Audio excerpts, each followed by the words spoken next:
set up a building in a forest, you're going to have to either clear the land or find a natural clearing, right? So you want to keep all these things in mind as you're kind of surveying the land and really taking it on a case-by-case basis of where you're trying to build your property and what you're trying to, your end goal in your vision for the property. So once you've identified any negative impacts, you want to think about, okay, well, if this is going to happen, how do I minimize the impact, or how do I remove it altogether? And then you want to also plan for restorative measures, such as replanting natural plants and flora, fauna. That should really be an active part of the development in a protected area, especially. So one thing to keep in mind is the end goal is to contribute a net positive effect on the conservation of local biodiversity. So it's true that you may have some negative impacts, but you want to plan on how can you get past those and really leave a positive footprint. Okay. So as our architect can tell us more about, hopefully a little bit, you want to have a vision that makes your property and your establishment be in harmony with the natural and cultural surroundings, and you want to draw inspiration from the local culture and the local environment. For example, you don't want to build a skyscraper in the middle of a forest. That's not ecotourism, right? Okay, here are ideas, areas to study and take in what the local community, the local culture has done in their building techniques. So you want to consult with the locals on how they deal with things like pest control, temperature regulation, local labor. Consider the timing of when you're going to set up construction efforts, and you're going to want to look around and shop around for local materials, local building materials. When you're selecting your building materials, you want to base your decision not only on what is affordable for you, but also on a longer-term vision, on a longer, less about finances and more about long-term impacts. And you want to strive to use locally available materials and stay away from toxic materials as much as possible. Okay, so we'll go into some examples of building materials, of creative building materials. So these are examples of shipping containers that have been put together in creative ways to make living structures. And then we move on to pod buildings, which are very low cost, very sustainable in certain areas of the world where the building material is, the clay, the sand, and the hay are available. And you can see the diversity in very simple buildings or more intricate buildings. And here are rammed earth structures, again, very low cost, very easy to build, low footprint, low carbon footprint in the construction of these buildings. And then these are some items that you want to avoid. So toxic, non-renewable building materials, destructive and basic construction processes, destructive development, and effluent drains that pollute natural waterways. We're going to look now at some examples of properties that we feel have done an outstanding job in minimizing their environmental impact. So the first is a property in St. John, Virgin Islands called Concordia Eco Resorts.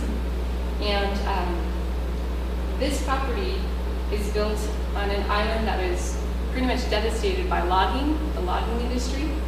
And so this gentleman envisioned a property whereby he would not only reinstill in the community the potential and the possibility to have a sustainable community that doesn't take advantage of nature, that doesn't destroy nature, and he built an eco resort that really was in harmony with nature. So for example, these walking platforms are all raised. They're built with a plastic composite material that's sturdier than wood, and they were raised in order to have the least impact on the natural vegetation, and also to prevent having to build roads, which would obviously have machinery involved that had a high carbon footprint.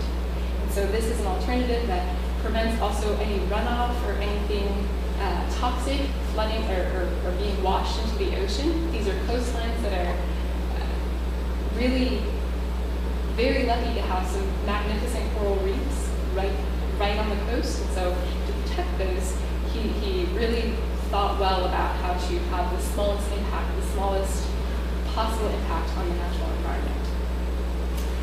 Another item that he did, another consideration that he had is, well, let's build tent structures, which are very easy to take down if we ever need to relocate or close shop. And everything was hand carried or airlifted to really minimize any vehicles or any machinery that would produce carbon as a byproduct. Okay. The next property is absolutely. I want to add something here because that property, prior property, just look at that, Concordia Eco Resort. Maybe someone here has heard of Stanley Selingut. He's the developer of it. He was an engineer who came to the island of St. John when it was partially purchased by the Rockefeller family, purchased a great deal of the island post-logging. He was brought in to try to figure out what the lay of the land was and what made sense to do with it. And in the process, he thought it would be very, very interesting to establish Mojave Bay camps, which is the tented camps that Laurence was talking about. He started with, I believe 10 tented camps. Finally, they went up to over 100. The interesting thing is that property ran on those temporary structures for over 20 years. Every year they were enhanced and made better. Every year more and more people came. Got to the point that people paid to come to work in the summertime to enhance the property for the next season.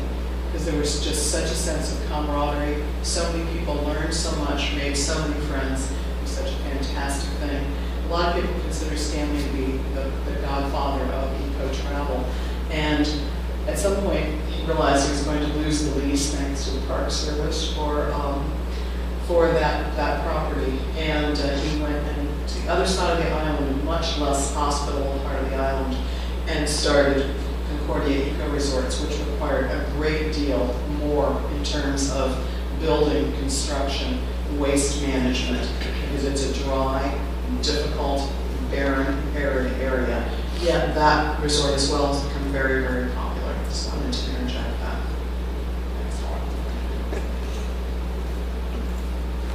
Okay, so the next property is the La Rios Eco Lodge and Wildlife Preserve in Puerto Jimenez, Costa Rica. And it was this one I wanted to bring to the presentation because of the actual building materials that were used. You can see that they are using clay material to build the roofs, and it's a process that was perfected over hundreds of years. And the builder of this resort actually employs local labor because they know best how to build these roofs, how to grow the trees that make the plant materials to build the roofs. This eco resort also minimizes car traffic or motorized vehicles by building walking paths that are accessible that are easily accessed by travelers.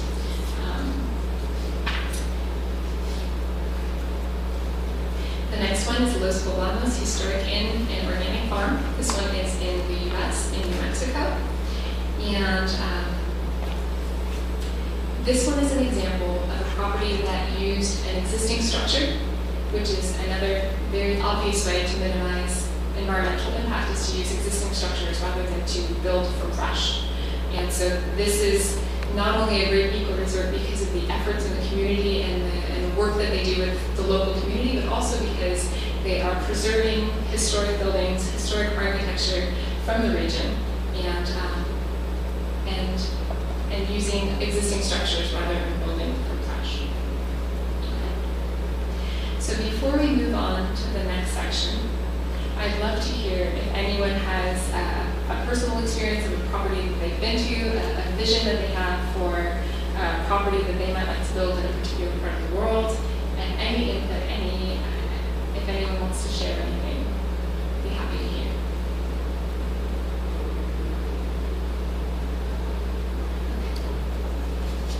No problem, we'll move right. Yes, absolutely. Yeah, I think that in some, quite often, in some of these ecotourism developments, I found that they've taken a lot of care in building the structure, but sometimes they haven't had a good link with the environment. And our case is Maho Bay. I was in Maho Bay camp, and I was surprised that the structure, everything was as you explained, but at that time there was not a single trail to discover the dry forest around, which had some endemic plants and birds and things, and everything was very focused on the beach and the coral reefs. And it's something that surprised me because marine, it was a national park, marine and terrestrial, but they forgot about the terrestrial. And I've seen it in some other places.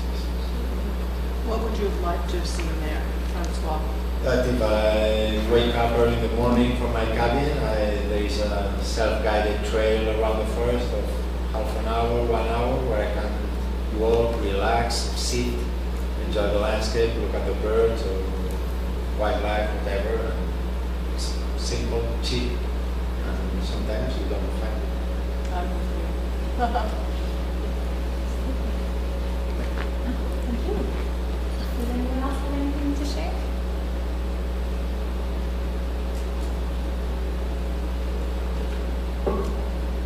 Okay, so the first part of the green initiatives is how to minimize the environmental impact. We're going to move on to the next part, which is maximizing your self-sufficiency. So we're going to look at certain energy sources that work best in certain environments. We're going to look at how to produce your own food, or if that's not a possibility, how to focus on locally produced ingredients. And then we're going to look at efficient waste management. So, general energy efficiency considerations. When you set up shop in a certain climate, you want to look at possible ways to really maximize the way that you consider the winds, the temperature, the way your building is facing, all sorts of things to really maximize how much you get out of the local bioclimate.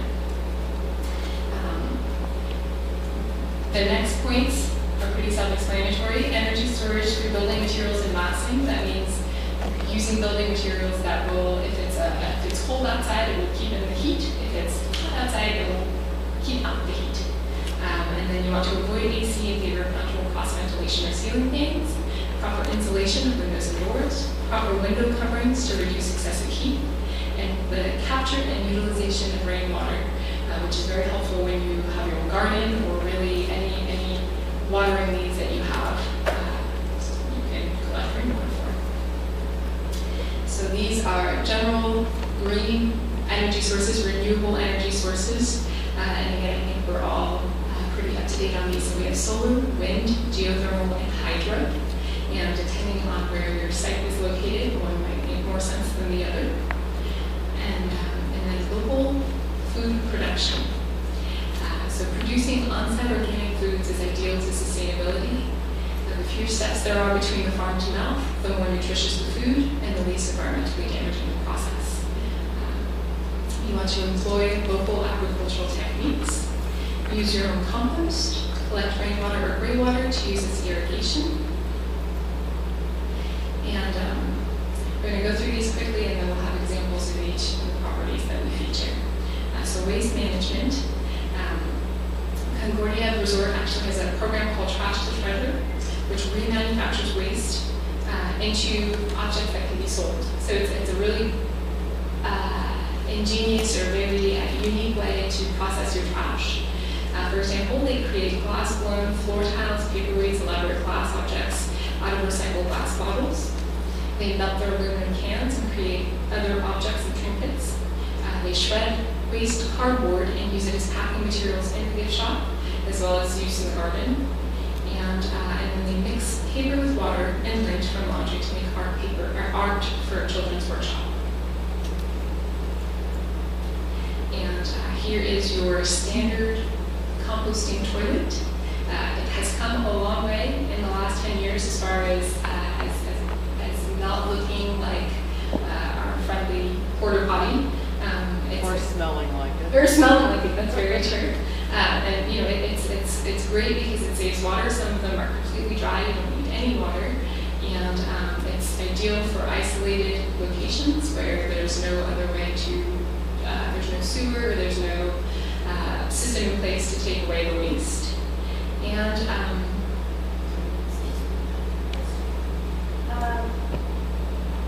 This kind of composting work for plants, right? Yes, absolutely.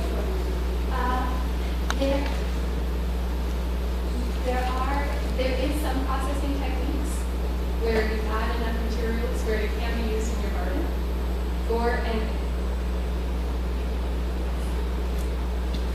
And I would hesitate to say that, but I would open it up to the floor and see if anyone has personal experience with composting toilets. The reading material that I had to read did mention that it was suitable to spread in your garden and back into the local environment. I've had experience. I stayed at Green Gulch Farms, which is it's a Zen Buddhist retreat in San Francisco. And they have, right in their garden, they have a composting toilet on the side of the garden. Yeah, can't hear me? At Green Gulch, which is a Zen Buddhist retreat in outside of San Francisco, they have composting toilets that are really just rather high-tech outhouses. They are not that different from the outhouse principle, except that they're very carefully maintained, rather than just putting in lye whenever somebody thinks about it. Lye is put in every other day, and that keeps both the odor down and increases the breakdown. At the end of 6 months, the outhouse is moved to another station. I believe there's 4 different holes, basically, extensively deep holes, that they're moved over. The outer structure is moved. The original is covered up. More microbes are added to help the composting process. It sits for 6 months and then it's ready to go on the garden.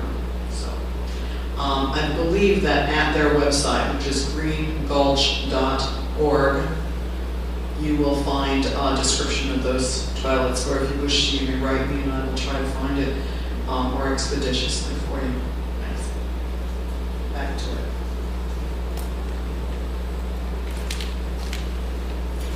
Okay, another thing to keep in mind is much of the waste from the property comes from the kitchen, and much of that waste can be composted and used as fertilizer.